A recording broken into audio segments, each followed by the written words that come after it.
What's up guys, DB here, and welcome back to another episode of Training Grounds, episode number 8, the Mini 14 guide. I just want to start off by saying thank you all so much for being patient with me while I made the Mini 14 guide. It's been a long time in the making. The gun is a fairly complex weapon, so I just want to make sure I got everything correct before I put this video out there. Oh, fuck you. Bro, you're a fickin' nigga. He called you an N-word? Oh shit, here we go. There's another one. Oh my god. Got him. Got the driver.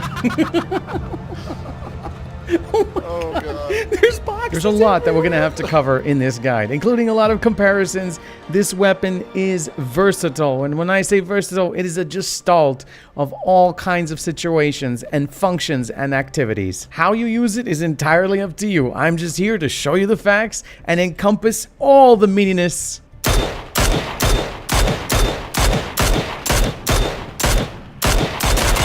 of this gun.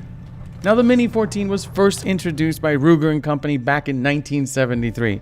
It's considered to be like the little brother of the M14. While the M14 does take the higher caliber 7.62 rounds, the Mini 14 is chambered in the 5.56 round or the 2.23 Remington round. In PLAYERUNKNOWN'S Battlegrounds, it shares the same ammunition as a SCAR, an M16, and also the M416.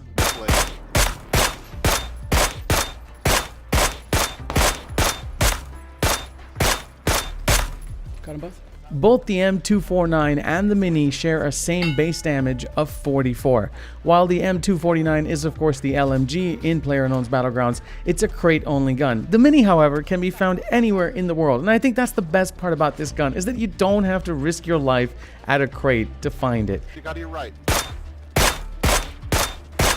Got it. I've found it all over the military bases, on the island, and I think some of the best spots to find this gun is the observatory, because I've found 3 of them at one spawn point at one time. What the hell, stream? 3?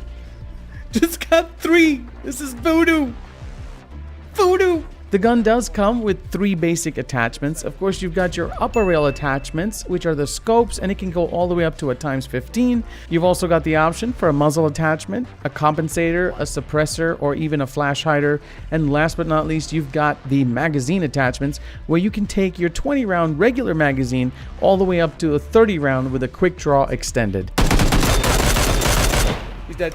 Now, of course, it's also going to help you with your reload times. The base reload time on this gun is about 2.8 seconds, which you can bring down to almost 2.25 seconds with the quick draw extended. Now, I have to admit, when the gun first came out, I was a little bit skeptical about it. A lot of people were praising it, said it was better than sliced bread and this and that, but I really had to put the gun to its limits to find out whether or not it was good in CQC, in mid-fights, and even in long-range situations. He's down. Let's start with CQC first and how it compares with other carbines and SMGs in general. First off, it's semi-automatic, so you're going to be able to fire this thing off as fast as you can hit left click. Secondly, it does a little bit more damage than all of its 5.56 competitors like the M416, the SCAR, the M16. The only one it matches up equally with is the LMG, which is the M249. I think in CQC situations, damage is really what matters the most. You want to be able to turn your target into Swiss cheese as quick as possible with the least amount of bullets.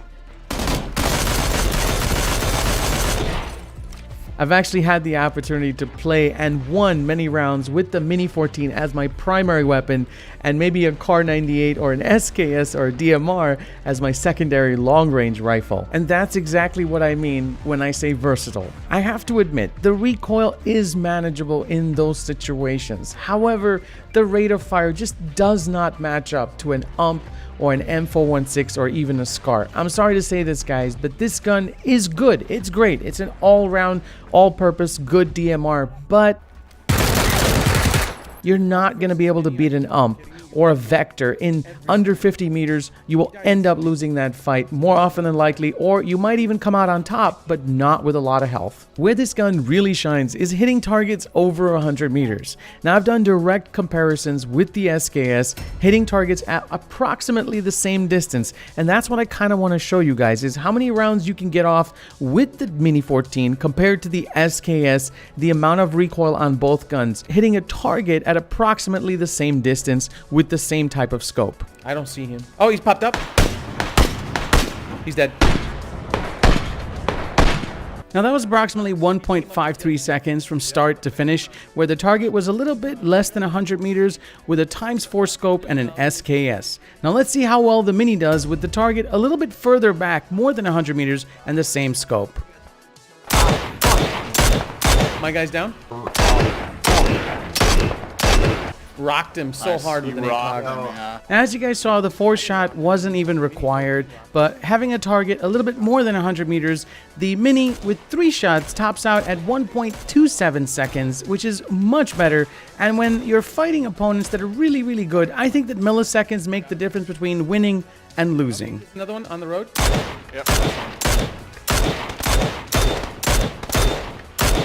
Got him. Alright, so let's go ahead and do a direct comparison of both DMRs. Of course, the SKS is the closest DMR that we have to compare it to, even though the caliber is not the same.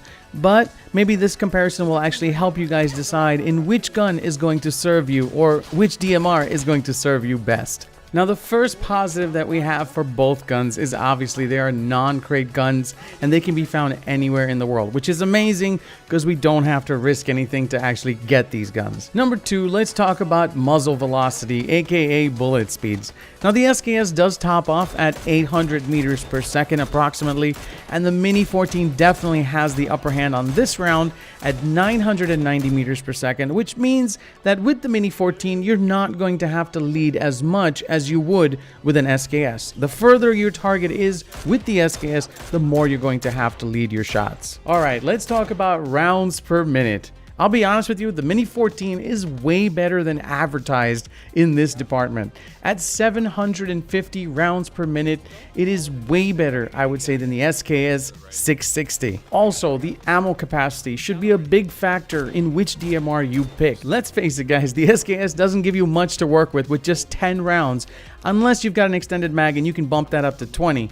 But the Mini 14, you've got 20 in there, and if you've got an extended quick draw, you can bump it all the way up to a regular AR mag, which is 30 rounds, which is pretty outstanding. Now, the next comparison isn't really that important, but the fact that the SKS comes fully loaded with all 5 attachment slots, I think that's a big bonus for the gun. While the Mini 14 only comes with 3, I would say it's a lot more stable and it has a lot less recoil than the SKS.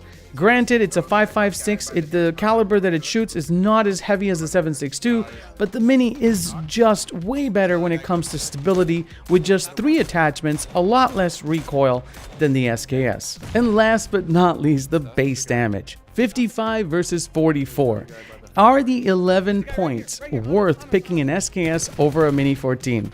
Well, if I could have it my way, I would pick both. I'd have an SKS on my back and I'd have a Mini as my main. But there have been times where I've been guilty of leaving a Mini behind for an SKS for just a little bit more DPS. But all in all, guys, here's my final thoughts on the Mini 14. Look, if you're just messing around and having fun with your friends and you want to use this as your primary weapon, that's fine. But if you're out there and you're in try-hard mode and you want to get yourself that chicken dinner, that sweet, sweet, crispy fried chicken, then I hate to say it, but you're gonna have to match it up with a real gun, maybe a SCAR, an M416, maybe even an LMG, and have the Mini as your backup. I've run with the Mini as my backup or my alternate gun on many different occasions. It's the safest bet, especially in Final Circle. But I will say this, when people hear that gun going off, especially in Final Circle, they are just too afraid sometimes to even fight you.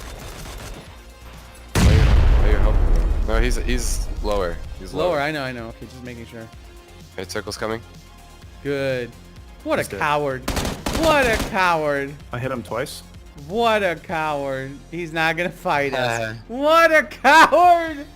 Good stuff. Well, that's it for this episode of Training Grounds, guys. The Mini 14 guide has been a long time in the making. I really hope you guys enjoyed the video, and if you did, please don't forget to leave it a like. A lot of hard work, blood, sweat, and tears went into this. I just want to leave a special shout out and thank you to all of my sponsors on the YouTube live stream, and especially my big fat dono, Queeftard, who made this video possible. Thank you so much, guys. Stay strong, and I'll see you